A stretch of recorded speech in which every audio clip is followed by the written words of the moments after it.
أعوذ بالله من الشيطان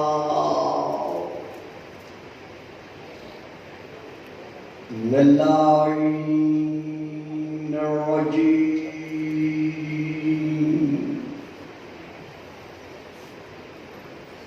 بسم الله الرحمن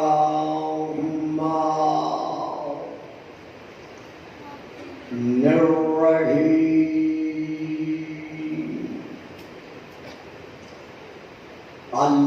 الحمد لله الذي جعل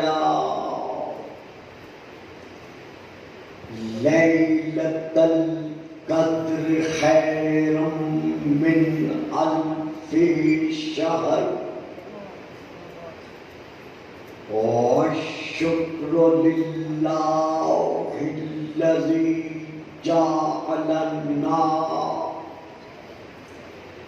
من أهل ليلة القدر والصلاة والسلام على معدن فيوزات ليلة القدر محمد المبعوث صلوات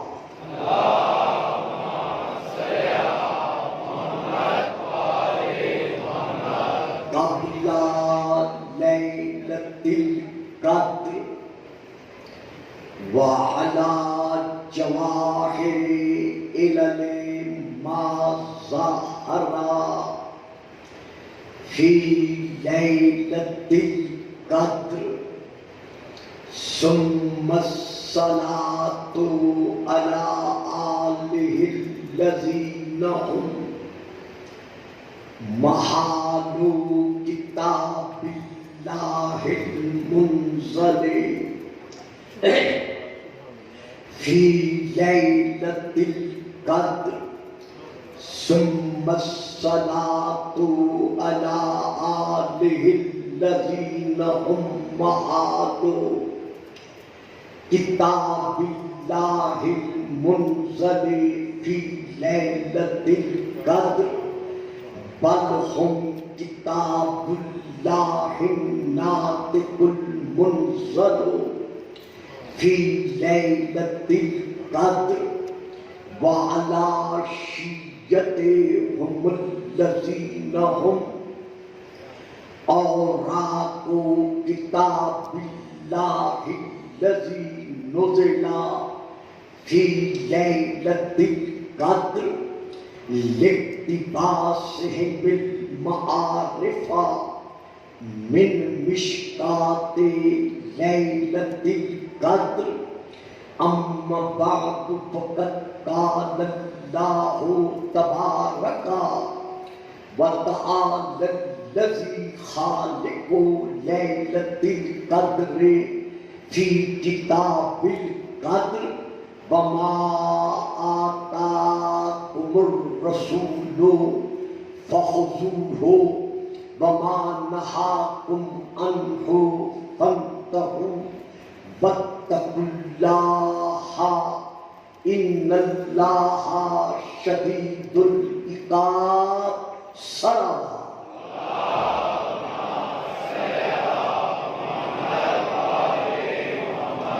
نعرہ تکبیر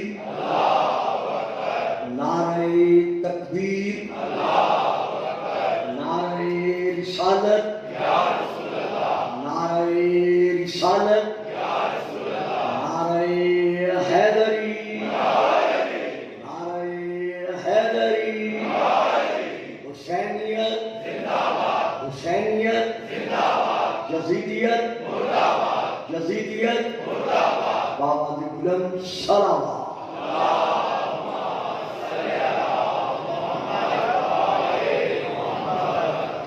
حسب عادت میں سب سے پہلے دعا کروں کہ خلاق عالم ذکر محمد و آل محمد کے توسل سے ہمارے ملک پاکستان کو اور تمام تر دنیا اسلام کو اور مکمل عالم انسانیت کو اس کرونا کی وبا سے امان عطا فرمائے۔ ہمارا ملک پاکستان جن داخلی اور خارجی انتشارات کا شکار ہے، خلاق عالم تاظہر القائم علیہ السلام ہمارے ملک کو امن و امان کے سائے میں قائم و دائم رکھے۔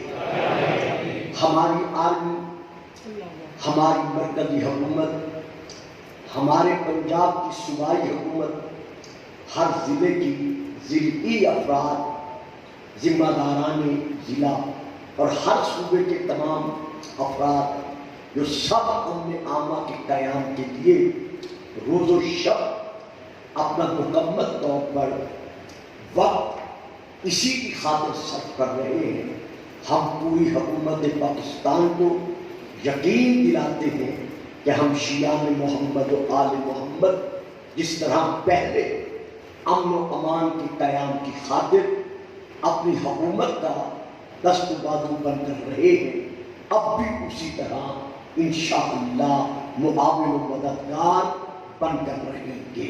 بآواز بلند صلوات۔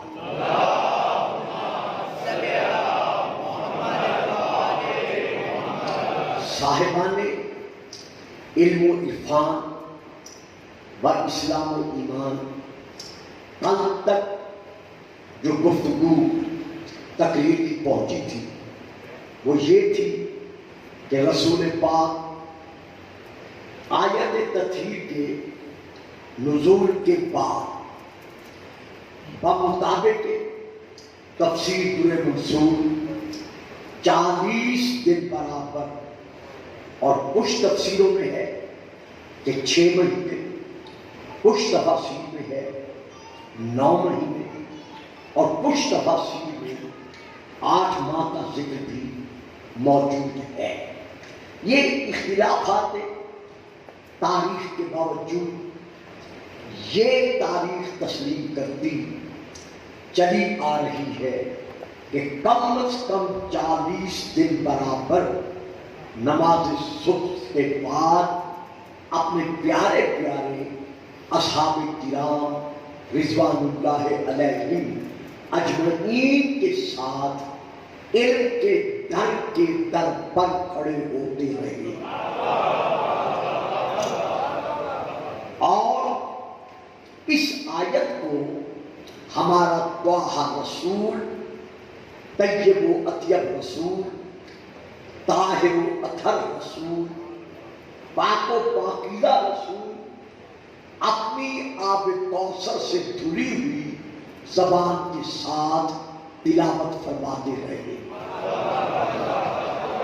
کہ انما یرید اللہ لیذھب عنکم الرجس اہل البیت ویطہرکم تطہیرا۔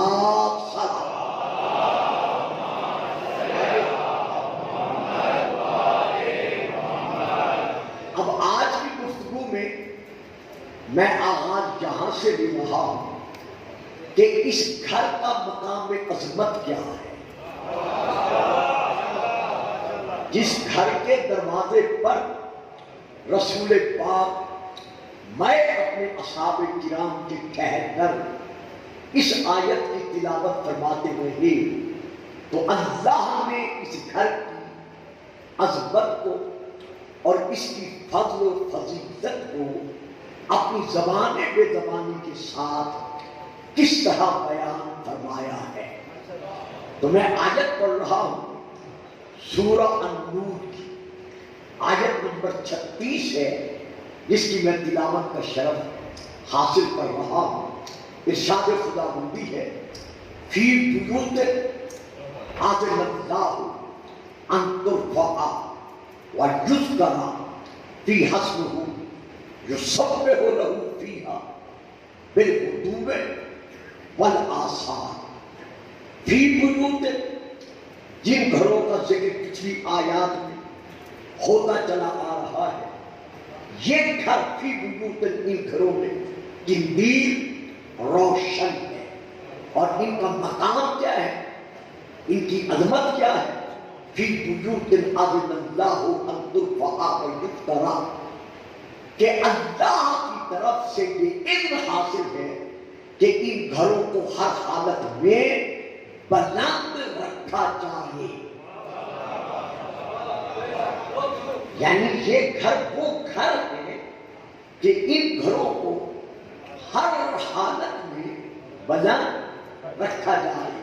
ان گھروں میں صبح و شام اللہ کا ذکر ہو رہا ہے اور اللہ کی تسبیح جاری و ساری رہتی ہے. یعنی ان گھروں کی دیواروں کو گرا کر ان گھروں کو زمین کی سطح کے برابر نہیں کرنا.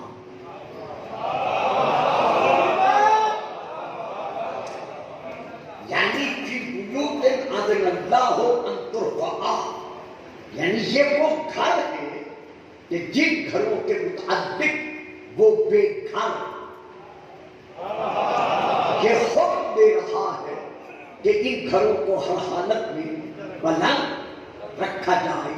کیا مقصد؟ کہ ان گھروں کی دیواروں کو گرا کر ان کو زمین کی سطح کے برابر نہیں کرنا، بلکہ ان کو زمین کی بستی کے برابر کرنے کی بجائے ہر حالت میں انہیں بلند رکھنا ہے. اور اگر ان گھروں کو پہچاننا چاہو تو علامت ہم بتا دیتے ہیں کہ ان گھروں سے جب بھی آواز سنو گے یا تسبیح کی آواز آئے گی یا اللہ کے ذکر کی آواز.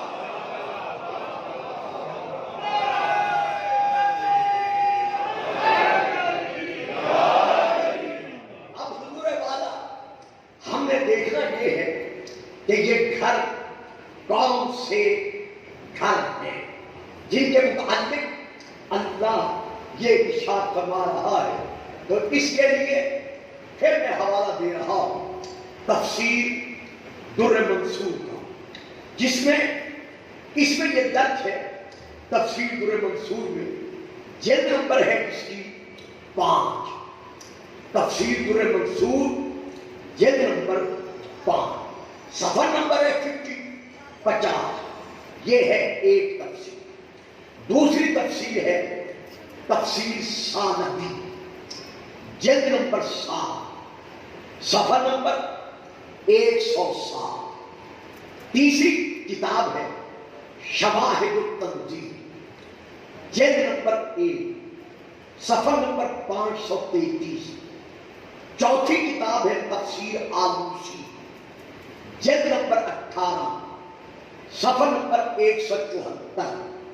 میں ان تمام کتابوں سے لے کر اپنے اس عظیم اجتماع کے سامنے جنہوں نے گلفام کو کتابت سکھائی ہے، میں ان حوالہ جات کے ساتھ عرض کر رہا ہوں کہ یہ گھر کون سے گھر ہیں. بابا نے بلند سر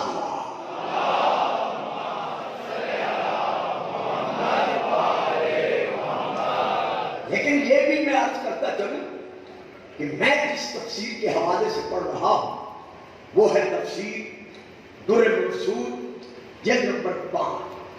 اس میں یہ درج ہے کہ حضرت انس بن مالک رضی اللہ تعالی عنہما اور حضرت بریدہ رضی اللہ تعالی عنہ تعالی یہ کہتے ہیں حضرت بریدہ قرأ رسول اللہ صلی اللہ علیہ وسلم حاضی الآیات، کہ رسول پاک نے ہم اصحاب کرام کے مجمع میں بیٹھ کر جس طرح چاند ستاروں کے حالے میں ہوتا ہے اسی طرح آپ اپنے اصحاب کے مجمع میں جلوہ فکن تھے اور آپ نے یہ آیت پڑھی. کون سی آیت پڑھی؟ فی وجود اذن اللہ ان ترفع ویذکر فی حسبہ یسبح لہ فیہا بالغدو والآصال. جب رسول اس آیت کی تلاوت فرما چکے. فقام الیہ رجل، تو ہم صحابہ میں سے ایک مرد یعنی صحابی اٹھ کر کھڑا ہوا اور اس نے رسول کے قدموں کی زیارت سے اپنی عبادت کا حصہ وصول کرتے ہوئے عرض کیا. فقال ایو بیوت ہذہ، یا رسول اللہ، یا رسول اللہ، جن گھروں کو گرانا نہیں ہے، جن گھروں کو ہر حالت میں بلند رکھنا ہے، اور جن گھروں میں صبح و شام اللہ کا ذکر جاری و ساری ہے، ایو بیوت، تو آپ کم از کم ہم پر واضح تو فرما دیں کہ ان گھروں سے مراد کون سے گھر ہیں. تو آپ یہ فرماتے ہیں کہ یہ سوال کرتے ہی جیسے سوال ہوا، رسول پاک نے ارشاد فرمایا بیوت الانبیاء، ان گھروں سے مراد انبیاء کے گھر ہیں. بس ابھی رسول فرماتے تھے کہ فقام ابو بکر رضی اللہ تعالی عنہ، تاریخ اسلام کی بہت بڑی تاریخی شخصیت حضرت ابو بکر رضی اللہ تعالی عنہ اٹھ کر کھڑے ہو گئے اور انہوں نے رسول کی طرف دیکھا. فقالا یا رسول اللہ، انہوں نے عرض کیا اے اللہ کے رسول، حاضن بیتو منہا لبیت علی و فاطمہ تا، انہوں نے علی و فاطمہ کے گھر کی طرف اشارہ کر کے کہا یا رسول اللہ، کیا یہ گھر بھی نبیوں کے گھروں میں شامل ہے؟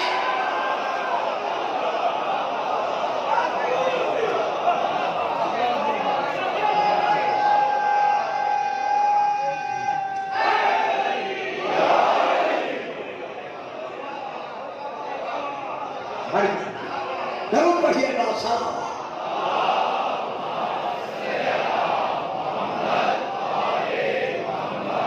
یا رسول اللہ، لبیت علی و فاطمہ، حضرت علی اور سیدہ کے گھر کی طرف اشارہ کرتے ہوئے کہا یا رسول اللہ، کیا یہ گھر انبیاء کے گھروں میں شامل ہے؟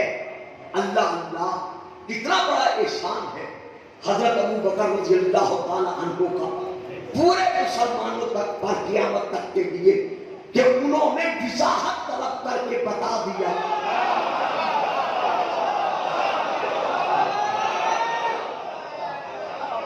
تاکہ حقیقت روز روشن کی طرح ہمیشہ واضح رہے. ایک لفظ دو لفظ کہتا ہوں، پھر میں رسول کا فرمان عرض کرتا ہوں. بھائیوں، بزرگوں، عزیزوں، میرے واجب القدر صاحبان اسلام، پورے مدینے میں صرف علی و بطول کا گھر تو نہیں تھا.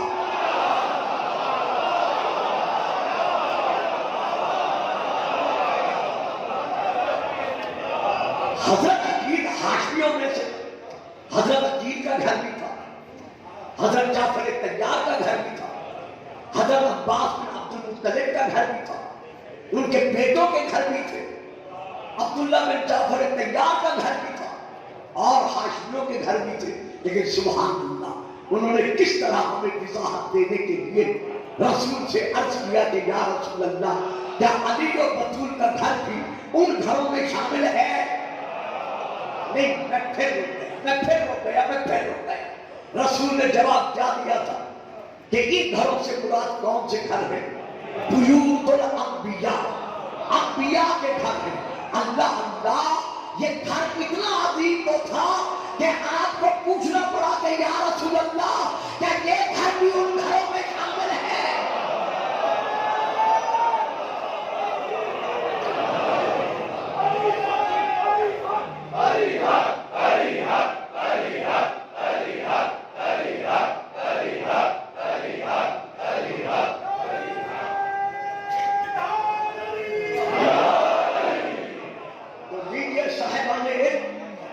جو رسول پاک نے ارشاد فرمایا ہے وہ اس کتاب میں موجود ہے. میں اسی کے حوالے سے وہ بات کر رہا ہوں. آپ کے اس سوال پر صاحب وما ینطق عن الہوی نے لسان جزدان نے خدا کی منہ بولتی زبان نے رسول جیسے ناطق قرآن نے یعنی نبی آخر زمان نے جواباً ارشاد فرمایا نہ، توجہ رہے میرے ساتھ، نہ، ہاں یہ گھر انبیاء کے گھروں میں شامل ہے۔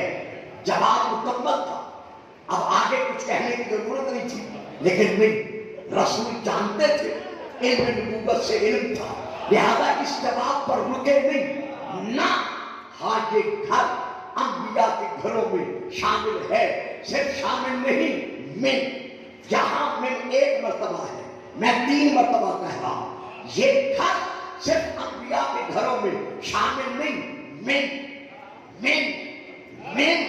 افاضلہا، یہ گھر نبیوں کے گھروں سے افضل،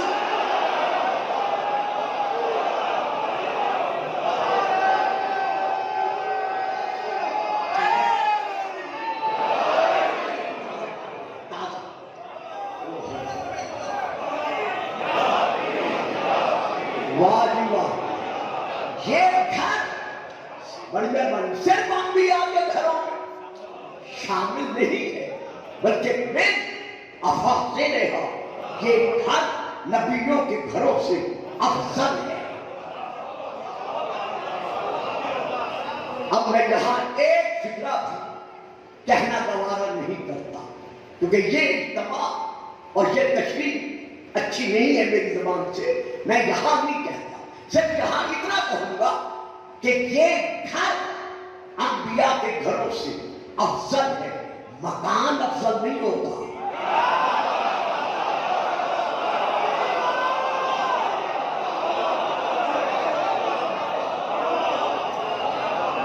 مکان افضل نہیں ہوتا، مکین افضل ہوتے ہیں، گھر افضل نہیں ہوتا، گھر والے افضل ہوتے ہیں، بیت افضل نہیں ہوتا، اہل بیت افضل ہوتے ہیں، بیت افضل نہیں ہوتا، اہل بیت افضل ہوتے ہیں۔ تو جب نبیوں کے گھروں میں رہنے والا ہر نبی علیہ السلام ہے، تو جو گھر ان کے گھروں سے بھی افضل ہے، پھر ماننا پڑے گا کہ اس گھر کا ہر فرد نبی علیہ السلام تھا اور آج بھی۔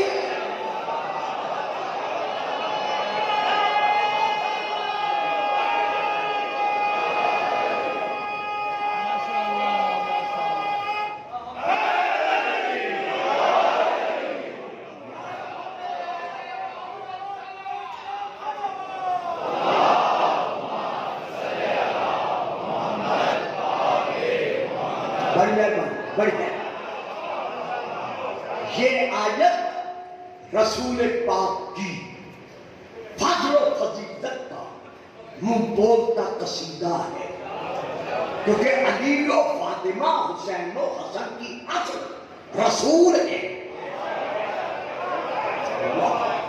میں فکرہ پھر دے رہا ہوں، جتنی تعریف علی کی جائے، سیدہ کی جائے، حسنین کی جائے، اصل تعریف لوٹتی ہے رسول کی طرف، کیونکہ شجرۃ الطیبہ کی جڑ رسول ہے۔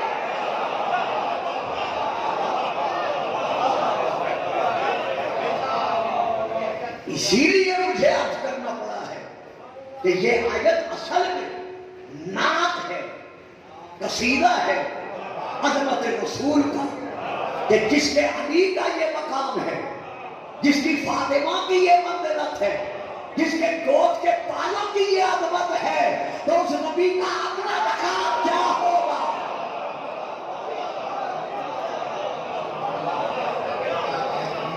اسی سلسلے میں اب سورہ الزخرف کی آیت پڑھ رہا ہوں، جس میں اللہ ارشاد فرما رہا ہے، یہ آیت نمبر 45 ہے، وہاں اللہ ارشاد فرما رہا ہے، وَاسْأَلْ من ارسلنا من قبلک میرا حبیب ان رسولوں سے جو تجھ سے پہلے ہم نے رسول بنا کے بھیجے ہیں ان سے سوال کر کہ کس عہد پر، کس وعدے پر، کس بنیاد پر وہ تجھ سے پہلے رسول بنا کر بھیجے گئے۔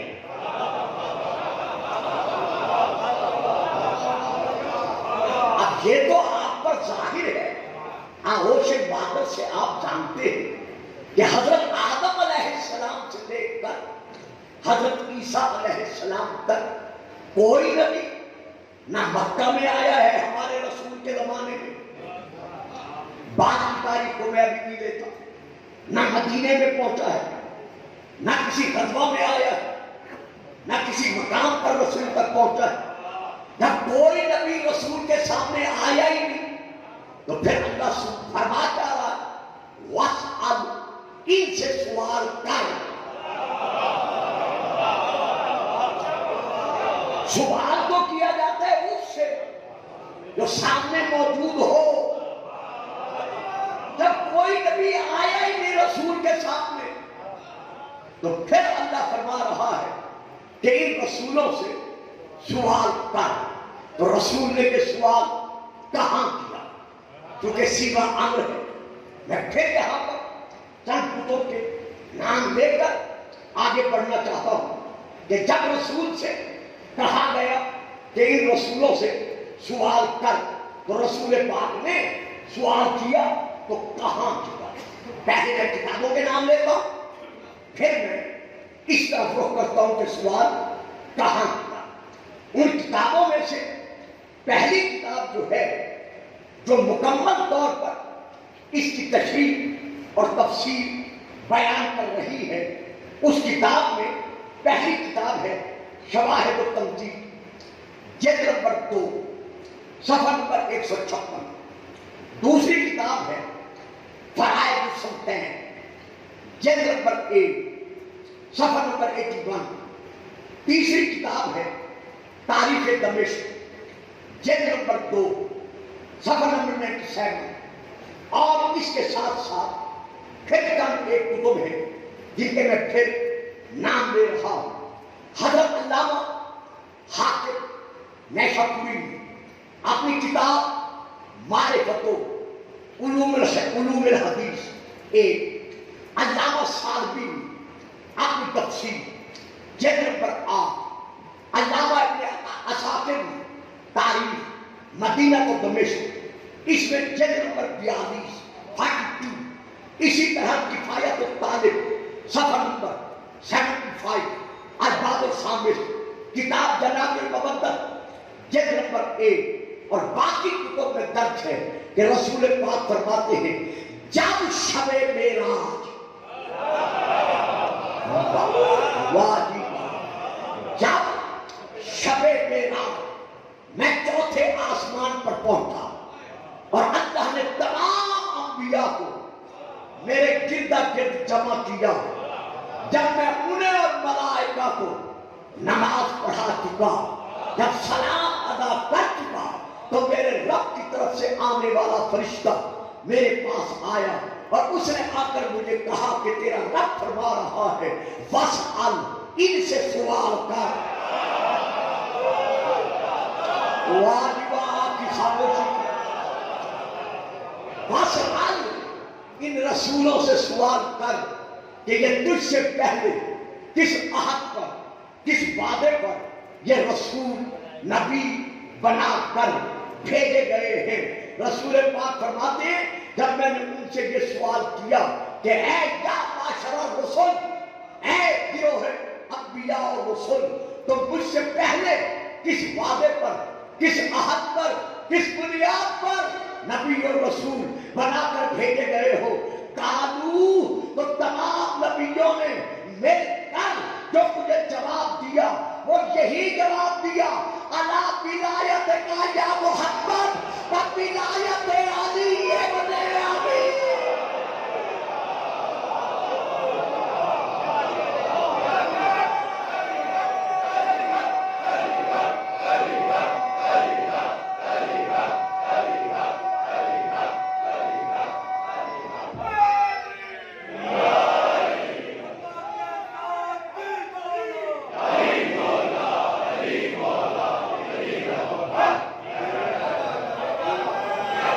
کہ اللہ نے ہم سے اپنی توحید کے اقرار کے بعد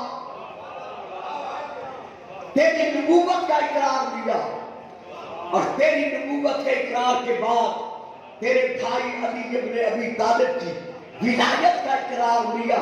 تو جو میرے نبی کی نبوت کا اقرار کر رہے ہیں اور علی کی ولایت کا اقرار کر رہے ہیں، جب ان میں سے ہر ایک علیہ السلام ہے تو پھر علی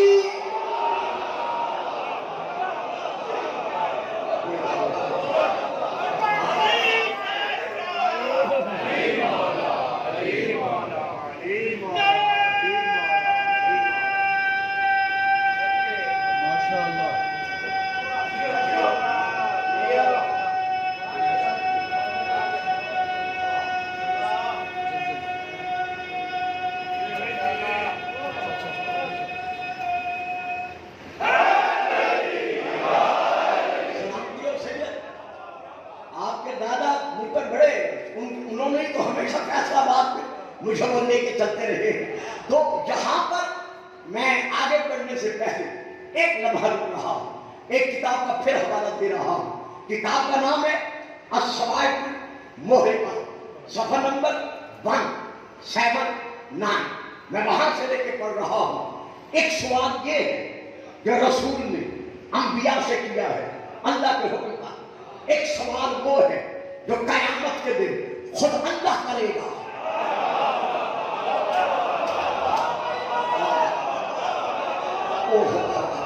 ایک سوال یہ ہے جو اللہ کے حکم پر ہمارے رسول نے انبیاء سے کیا ہے، میں نے حوالہ دے دیا ہے۔ ایک سوال وہ ہے جو قیامت کے دن امت رسول سے خود اللہ کرے گا، جب میرے رسول کی پیاری پیاری امت رحمت للعالمین کی رحمت کے سائے میں اپنے آپ کو تسلیم کرتے ہوئے، اپنے اعمال پر ناز کرتے ہوئے جنت کی طرف جانے لگے گی بغیر کسی حیل و حجت کے۔ ادھر وہ پڑھیں گے، ادھر اللہ ملائکہ کو حکم دے گا کہ ہم ملائکہ ان جانے والوں کو روکو، ملائکہ ان جانے والوں کو روکو۔ کیوں روکو؟ انہم مسئولون، ابھی ان سے کچھ پوچھا جانا باقی ہے۔ ملائکہ عرض کریں گے یا اللہ ان سے کیا پوچھنا ہے؟ جواب ملے گا روکو، ان سے پوچھنا ہے ان ولایت علی ابن ابی۔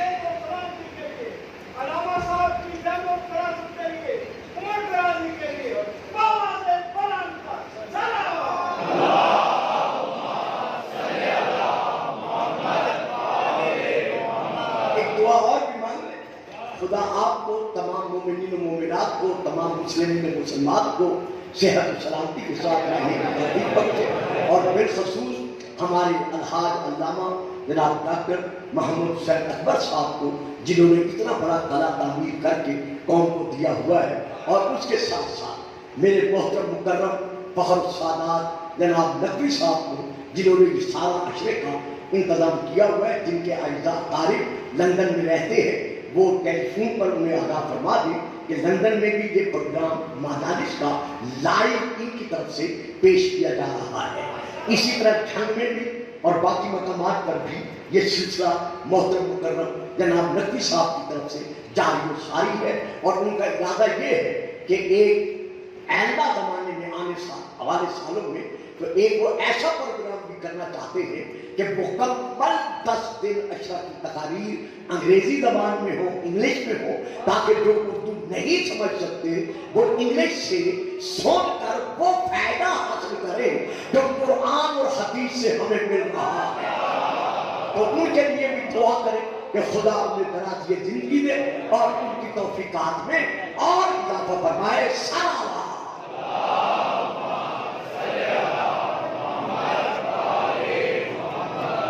تو اب پھر یہ آیت جیسی میں نے پہلے عرض کیا ہے پہلی آیت کے مطابق کہ وہ رسول پاک کی فضیلتوں کی ایک نعت ہے, عظمتوں کا ایک قصیدہ ہے, کیونکہ جتنی اہل بیت کی تعریف ہوگی وہ اصل میں تعریف ہے, فضیلت ہے ہمارے رسول پاک. تو اسی طرح یہ حدیث یہ آیت بھی کہ ان سے سوال ہوگا عن ولایت علی ابن ابی طالب, جب علی کی ولایت کے سوال کے بغیر اللہ کسی کو جنت میں نہیں جانے دے گا تو جو ختم النبوت کا منکر بن جائے گا, جو میرے نبی کی میرے رسول کی ختم نبوت کا انکار کر دے, جو آپ کو خاتم النبیین نہ مانے یا آپ کی تعظیم و تقریر کا انکار کر دے, پھر وہ کیسے جنت میں جا سکتا ہے؟ نہ اللہ جنت کا خالق ہے, محمد جنت کا مالک ہے.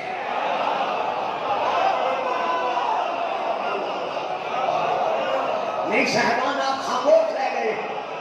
اللہ جنت کا خالق ہے, ہمارا رسول جنت کا مالک ہے, اور علی کاسب الجنت ہے, فاطمہ خاتون جنت ہے, حسین و حسن جوانان جنت کے کافی سردار تھے. آج بھی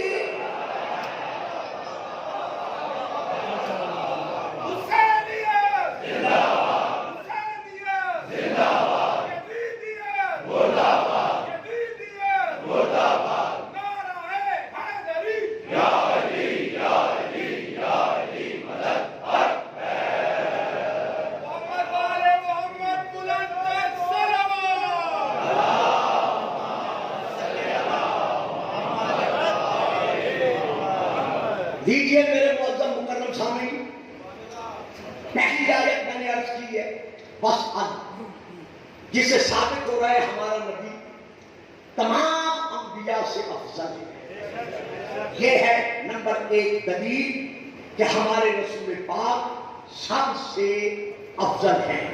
کوئی میرا بزرگ, میرا عزیز, میرا بھائی اس غلط فہمی میں نہ رہے.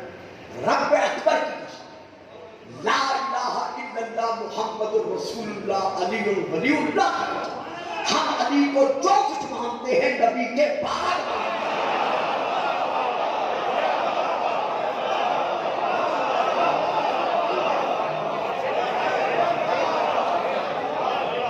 ہم علی کو ذاتاً و صفاتاً بے شک علی مانتے ہیں, لیکن آج خود نہیں مانتے.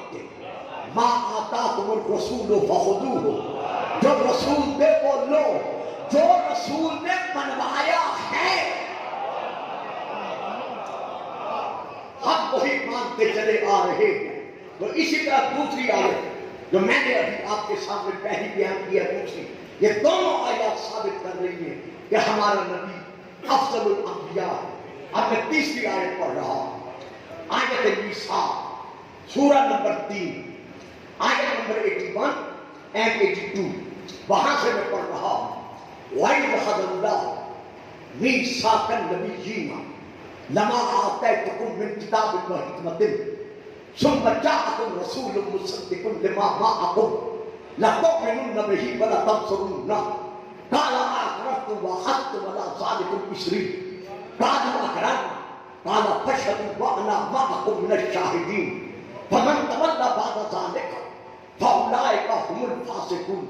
ان آیات کو کہا جاتا ہے آیات احد, آیات وعدہ, آیات میثاق. عالم زر میں اللہ نے جسے جسے نبی بنا کے بھیجنا تھا ان تمام نبیوں سے یہ وعدہ دیا کہ تمہارے بعد آئے گا ایک رسول. کیا اس رسول پر ایمان لانے کا اور اس کی مدد کرنے کا وعدہ کرتے ہو؟ میں چپ کر گئے. جو بہت عرصے سے مجھے سن رہے ہیں انہیں شاید یاد آ جائے گا کہ کسی نہ کسی تقریر میں پیچھے بعد میں یہ نقطہ بیان کر چکا ہوں کہ کیا تم اس آنے والے رسول پر اے گروہ انبیاء ایمان لانے کا اور اس کی مدد کرنے کا وعدہ کرتے ہو؟ پہلے انبیاء سے وعدہ لیا رسول پر ایمان لانے کا، پھر وعدہ لیا رسول کی مدد کرنے کا، یا اللہ پہلے وعدہ لے لیتا مدد کرنے کا اور پھر وعدہ لے لیتا ایمان لانے کا؟ کہا پگلے یہی تو تمہیں سمجھا رہا ہوں کہ میرے محبت کا مددگار وہی ہو سکتا ہے جو اس پر ایمان رکھتا ہے۔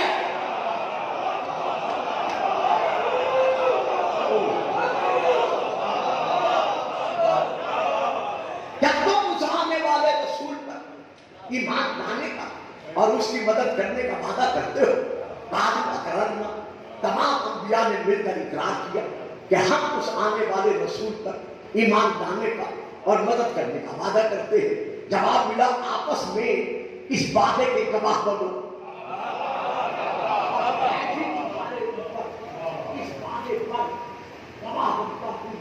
تو اب رسول پاک کی نبوت اور رسالت کا وعدہ دیا اللہ نے، کس سے؟ انبیاء سے، اور آخر میں کیا فرمایا؟ فَمَن تَوَلَّىٰ بَعْدَ ذَٰلِكَ فَأُولَٰئِكَ هُمُ الْفَاسِقُونَ۔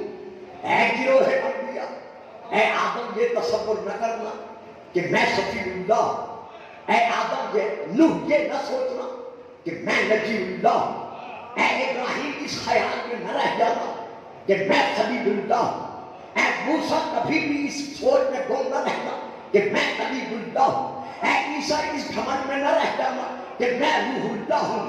جو کچھ ہو محمد کے صدقے میں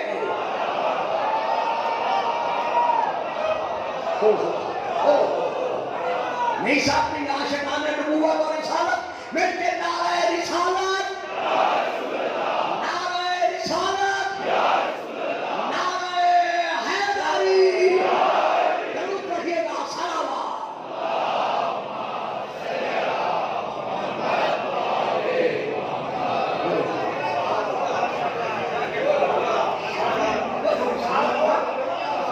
اسی طرح ساتھ دیا کرے جیسے باقی موضوعات پر الحمدللہ، کیونکہ آپ سب شب نبوت کے پروانے ہیں۔ ہم جو کچھ ہے رسول کی جوتیوں کے خاک کے ذروں کے خیرات میں بنے گے، جو کچھ ہوئے انبیاء، جو بیٹا بیٹا جو ہے گروہ انبیاء، جو تمہیں مقام نبوت اور رسالت حاصل ہے وہ میرے محبوب کے صدقے میں ہے، میرے حبیب کی خیرات میں ہے۔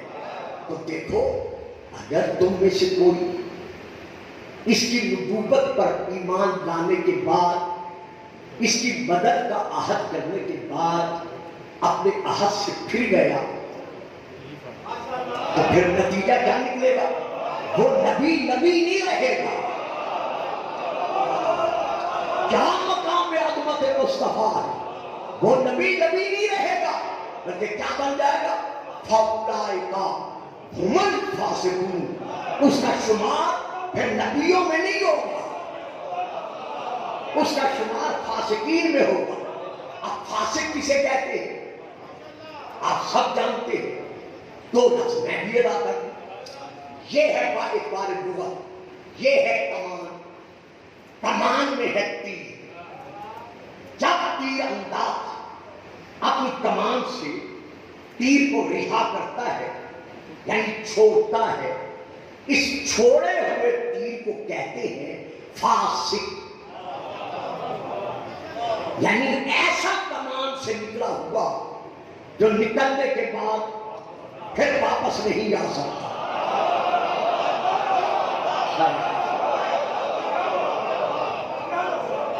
آئیے کی بات تشریف لائیں، درود پڑھیے گا صلوات۔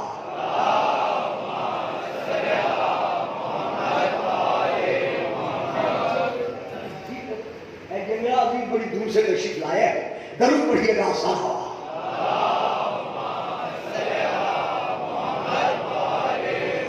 تو اللہ فرما رہا ہے اگر تم میں سے کوئی نبی میرے محمد کی نبوت پر ایمان لانے کے بعد اپنے وعدے سے پھر گیا تو پھر وہ نبی نہیں رہے گا، بلکہ وہ فاسق بن جائے گا۔ اب کتنا مقام عظمت ہے میرے مصطفیٰ کا کہ کوئی نبی رہتا ہی نہیں جب تک اس کا امتی نہ ہو. تو کتنا مقام فخر ہے ہمارے لیے کہ نبی بھی میرے نبی کے امتی اور ہم بھی ہمارے نبی کے امتی. یعنی اللہ تو ہمیں کھڑا کر رہا ہے نبیوں کے ساتھ. نہیں دیتا اگلا فکرہ نہیں دیتا جب تک آپ نہیں بولیں گے. کتنا مقام عظمت ہے ہمارے رسول کا کہ اس کی نبوت کا کلمہ پڑھنے کی خیرات میں اللہ ہمیں مقام دے رہا ہے انبیاء کی صف میں کہ وہ بھی محمد کے امتی اور ہم بھی محمد کے امتی. تو سوچنا پڑے گا کہ اگر کوئی محمد کے امتی کو مسلمان ہوتے ہوئے کافر کہہ رہا ہے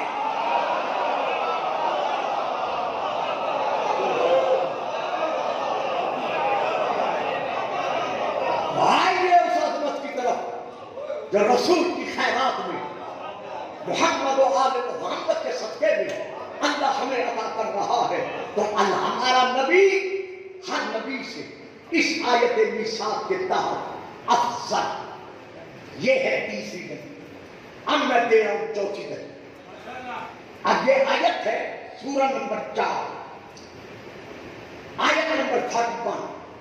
فَكَيْفَ إِذَا جِئْنَا مِن كُلِّ أُمَّةٍ بِشَهِيدٍ وَجِئْنَا بِكَ عَلَىٰ هَٰؤُلَاءِ شَهِيدًا. میرا محبوب و وقت کیسا روح پرور وقت ہوگا جب ہر امت کا ایک گواہ یعنی نبی ہم اپنی بارگاہ میں پیش کریں گے اور تجھے ہر گواہ پر گواہ بنا کر ہر گواہ پر یعنی ہر نبی پر گواہ بنا کر تجھے ہم اپنی بارگاہ میں پیش کریں گے. تو کیا مقام عظمت رسول ہے کہ ہر نبی گواہ ہے اپنی امت کے لیے اور ہمارا نبی گواہ ہے ہر نبی پر. تو پھر ماننا پڑے گا کہ ہمارا نبی عینی گواہ ہے. یعنی جب کوئی نبی بن رہا تھا ہمارا نبی دیکھ رہا.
کہ ہمارا نبی ہر نبی سے افضل ہے.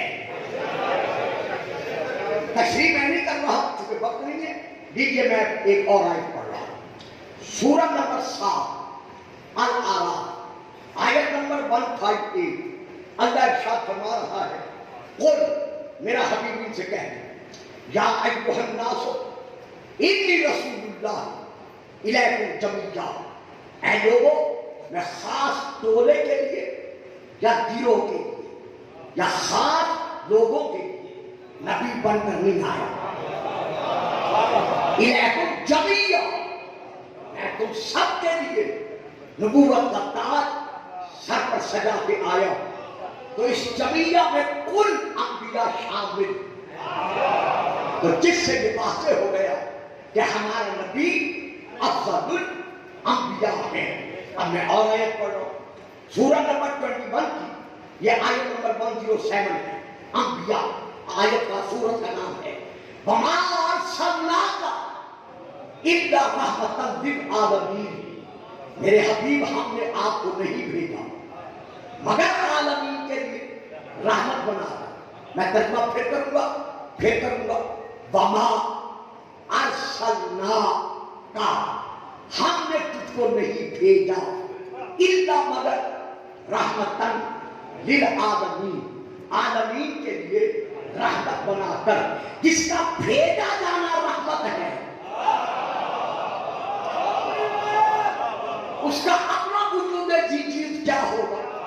تو اس سے واضح ہو گیا اس آیت سے کہ ہمارے رسول پاک افضل الانبیاء تھے، افضل الانبیاء ہیں اور افضل الانبیاء رہیں گے۔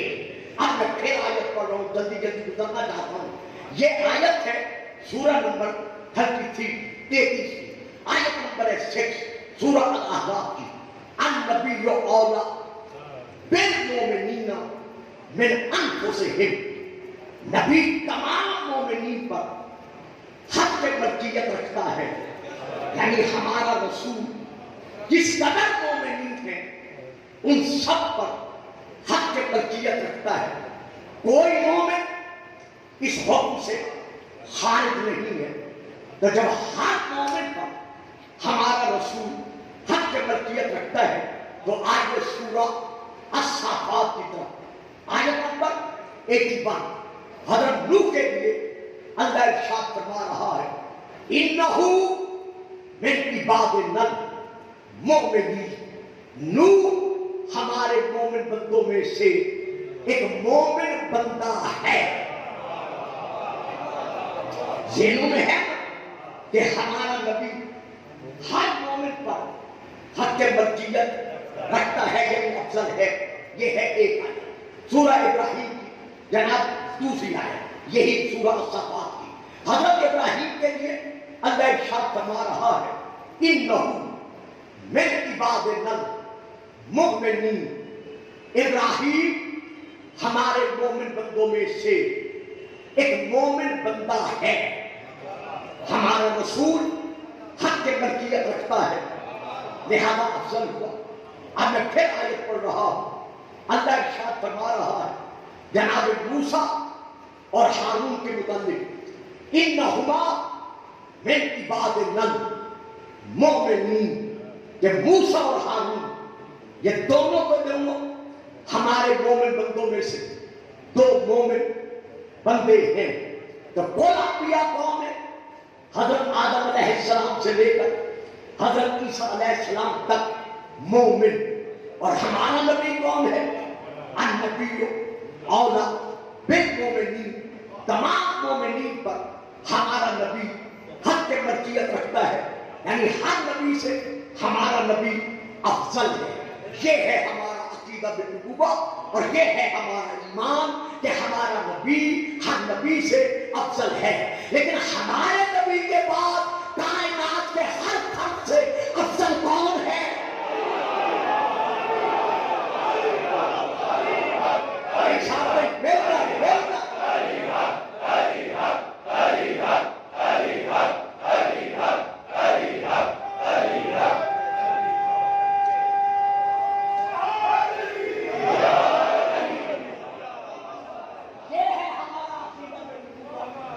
کہ ہمارا رسول آدم سے لے کر حضرت عیسیٰ علیہ السلام تک ہر نبی سے افضل ہے۔ لیکن اب یہاں گزارش یہ ہے کہ ہمارے نبی کے بعد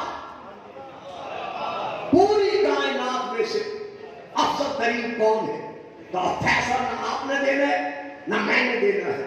وَمَا آتَاكُمُ الرَّسُولُ فَخُذُوهُ وَمَا نَهَاكُمْ عَنْهُ فَانتَهُوا، جو رسول دے وہ لو، اور جس سے رسول روکے اس سے رک جاؤ۔ تو رسول کے بعد افضل کون ہے؟ یہ ہے میرے ہاتھ میں فوٹو کاپی، کتاب کا نام ہے کنز الامہات، جلد نمبر 11، صفحہ نمبر 599 603 کا یہ صفحات جاری ہیں، جن میں رسول بتا رہے کہ میرے بعد ترین قوم ہے. فرماتے ہیں یا علی انت منی وانا منک.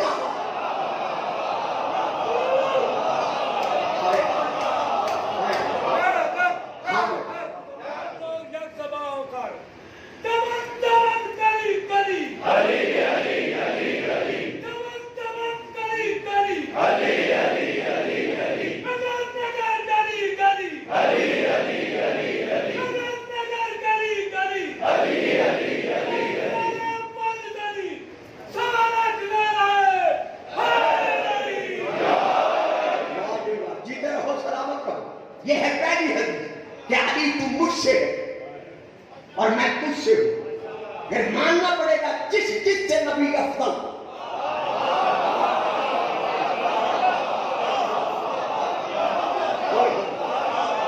علی انت منی وانا منک. علی تم مجھ سے اور میں تجھ سے ہوں. پھر ماننا پڑے گا کہ جس سے نبی افضل. نبوت اور رسالت کے علاوہ ذات و صفات علی اسی سے افضل. یہ ہے ایک حدیث. دوسری حدیث کسی نے رسول کے سامنے بیٹھ کر کسی تنگ و رومال سے کچھ علی کے حق میں کہہ دیا. جب کہہ دیا تو رسول فرماتے ہیں ما تريدون من علی ما تريدون من علی ما تريدون من علی. تم علی کے متعلق یہ کہہ رہے ہو, کیا ارادہ رکھتے ہو علی کے لیے؟ کیا تمہیں معلوم نہیں ہے کہ علی کا مقام مجھ سے کیا ہے؟ ان علی منی وانا منہ.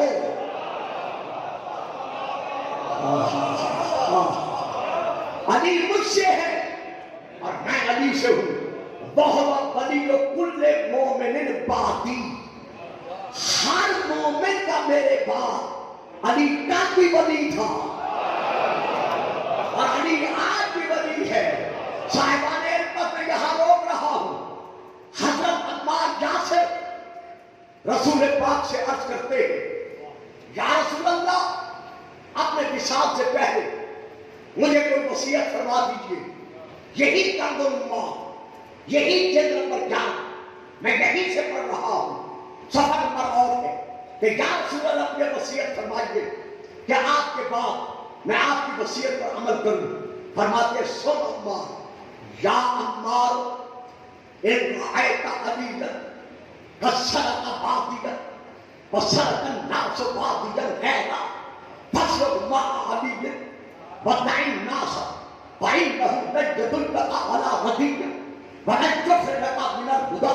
اے عمار اگر تو میرے بعد دیکھے کہ اکیلا علی, تنہا علی, صرف علی, بس علی, فقط علی ایک راستے پر چل رہا ہے اور پوری دنیا کے لوگ علی کو چھوڑ کر دوسرے راستے پہ چل رہے ہیں, سب کو چھوڑ دینا علی کو نہ.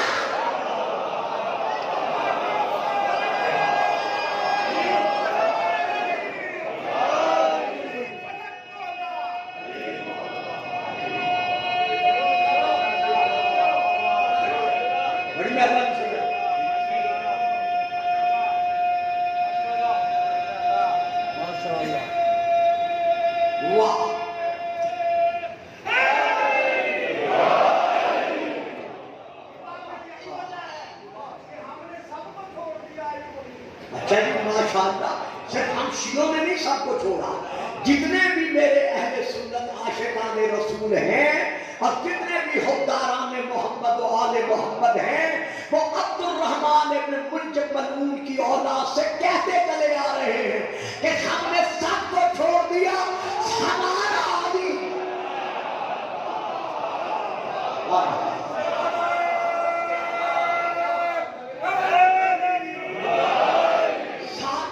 جی ساری دنیا تمہاری, ہمارا علی. آپ نے سنا نا رسول فرماتے یا علی اللہ کلامی, جسموں کا جسمی, دموں کا دمی, روحوں کا روحی, نفسوں کا نفسی. علی تیرا خون میرا خون, تیرا جسم میرا جسم, تیری روح میری روح, تیری تینت میری تینت. رسول فرماتے علی مجھ سے ہے, میں علی سے ہوں. اور علی کیا کہتے ہیں؟ میں عرض کر رہا تھا نا کہ ہمارا عقیدہ بالنبوہ کیا ہے. علی کیا کہتے ہیں؟ علی فرماتے ہیں انا عبد من عبید محمد، کہ میں محمد کے غلاموں میں سے ایک غلام ہوں۔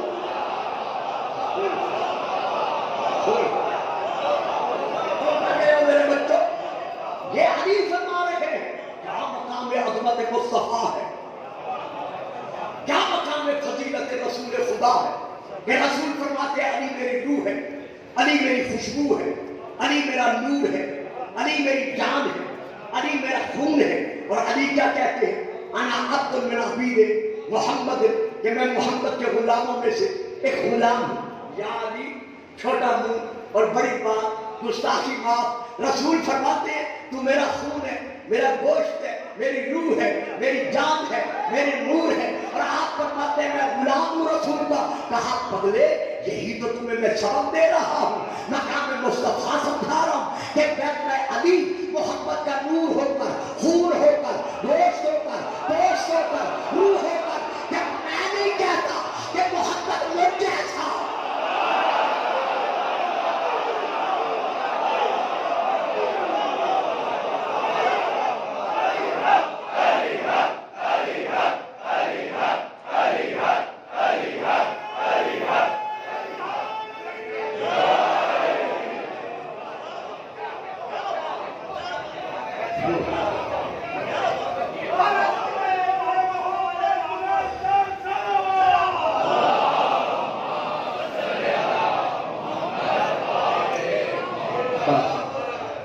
یہی گھرانے اہل بیت رسول ہے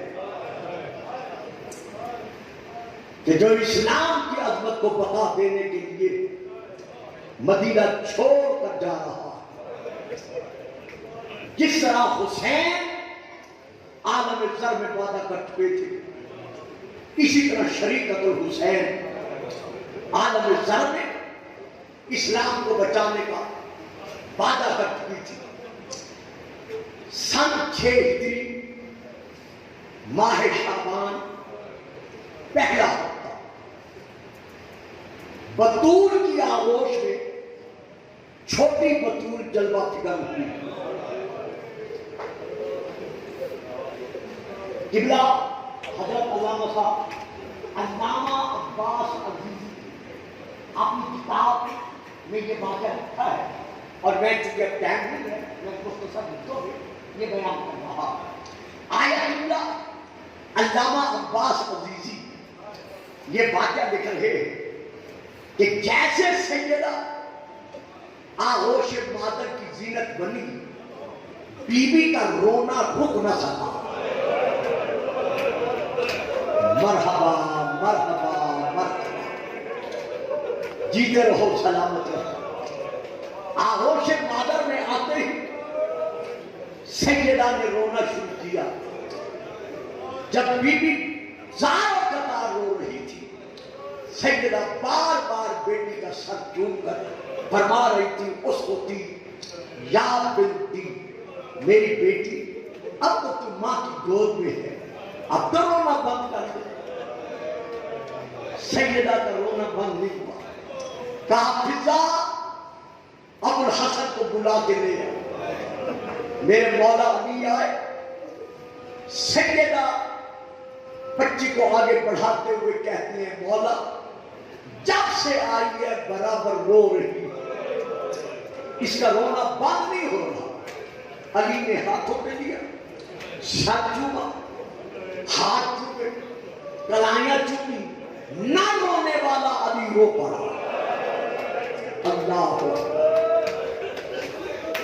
اتنا روئے کہ علی کے آنسو داڑھی سے گزر کر زمین پہ گرنے لگے۔ کہا مولا آپ بھی رو رہے ہیں؟ کہا بطول جس وقت کو یاد کر کے میں رو رہا ہوں، وہ وقت میرے آنسوؤں کو رکنے نہیں دے رہا۔ ہاتھوں پر رکھ کر کہا اس کو تھی یا بنتی، میری بیٹی چپ کر جا۔ بی بی کا رونا اور بڑھا۔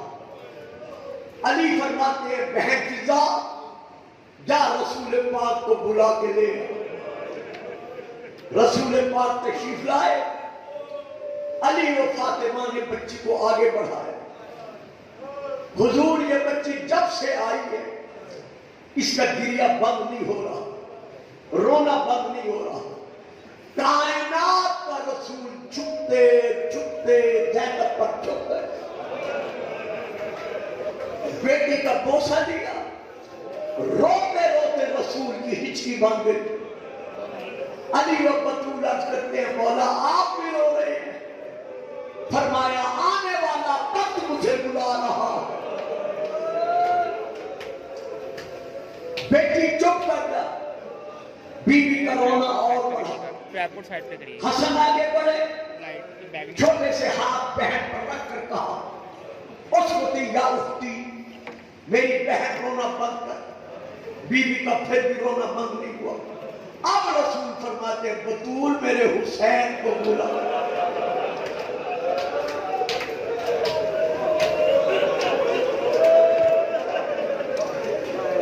صاحبان غم، صاحبان عذاب، 2 سال کا حسین چلتے چلتے بہن کے قریب آیا، روتی ہوئی بہن کو ہاتھوں پر اٹھا کر کہا اسکتی یا اختی، میری بہن چپ کر جا۔ بیوی نے آنکھیں کھول کر حسین کو دیکھا، دیکھتے ہی رونے کی آواز اور بلند ہو گئی۔ جب بھائی کے ہاتھوں پر بلند آواز سے روئی، 2 سال کا حسین بہن پہ جھکا، کان پر منہ رکھ کر کہتے ہیں بہن آج میرے کہنے پہ تو رونا بند کر، میں حسین وعدہ کرتا ہوں اگر کبھی تجھے روتا دیکھ کر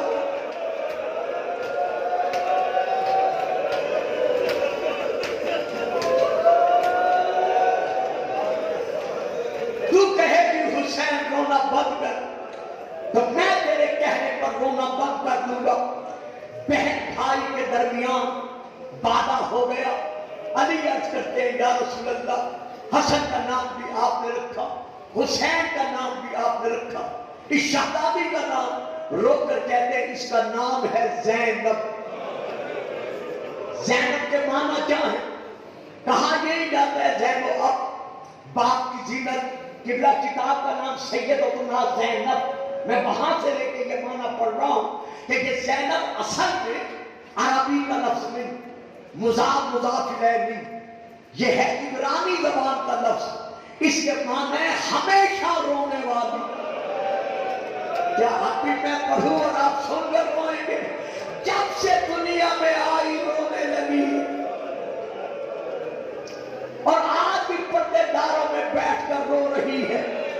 بہن بھائی کے درمیان وعدہ ہو گیا تھا، بیوی نے رونا بند کر دیا، لیکن ہائے جب شام کے بازار میں، خونی بازار میں جب لٹا ہوا قافلہ پہنچا، سارا دن بیویاں بازاروں میں چل چل کر جب تھک گئی، پاؤں پر برم آ گئے، ظالموں کی ظالمہ عورتیں اشارہ کر کے کہتی رہی یہ خارجی کی بڑی بہن ہے، یہ چھوٹی بہن ہے، یہ فلاں بیٹی ہے، یہ فلاں بیٹی ہے، انہیں پتھر مارو۔ اتنے پتھر برسے کہ بعد الساعات کے سامنے سیدہ زینب قدم نہ اٹھا سکی، بیوی رک گئی۔ جب قدم نہ اٹھا، عباس کا بیوی سیدہ کا مجھے معاف کر دینا، زینب بن قیس نے وہ رسی جس کا کونا اس کے ہاتھ میں تھا، گوچا ہاتھ میں تھا، زور سے کھینچی، جیسے رسی کھینچی 18 بھائیوں کی بہن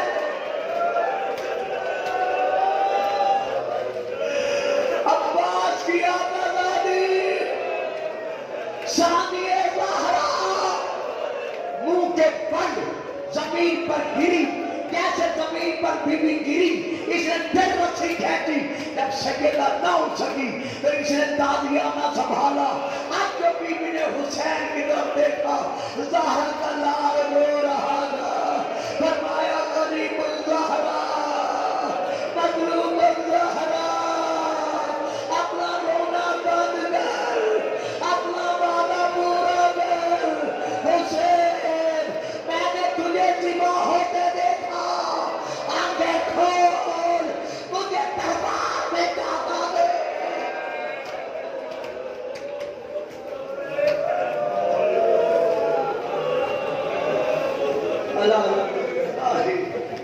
الگ کو